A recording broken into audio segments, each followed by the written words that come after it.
And you know, I turn up in the place. Everyone's like going out partying until like 2 a.m, 3 a.m, and getting to work at 5 in the morning. And I was like, how the f do these guys do it? You know, they're older than me as well. But by my late 20s, some of my mates were taking cocaine. And they were doing that thing that people on cocaine do, where they talk like just at you a lot really quickly. And they're being really boring, but they don't notice they're doing it. And then, of course, that is what my whole career had been like. And then I realised, like, f me, were those guys just on cocaine the whole time? And then, since then, one of my colleagues, who is very upset about the book, came out and said, like, I think he said he was spending £80,000 a year on cocaine. Yeah, which is...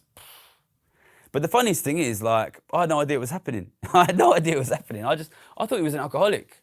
Probably the maddest thing was, again, this guy Rupert, from a very rich background, but he really took to me really quickly. And, you know, sometimes I feel bad about the way I portray him, because he really was good to me. He really, like, sponsored my career, drove me through, and he would take me out, like, with all of his mates. And he lived in Clapham and I lived in Ilford, which is, like, totally opposite ends of London.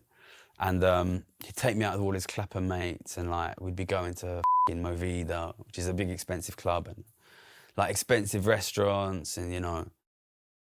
He'd normally let me go, like, around midnight, because otherwise I'd miss the last train and he'd have to pay for a taxi. But he was like, no, stay. He kept me out later and later. In the end, ended up staying around his place.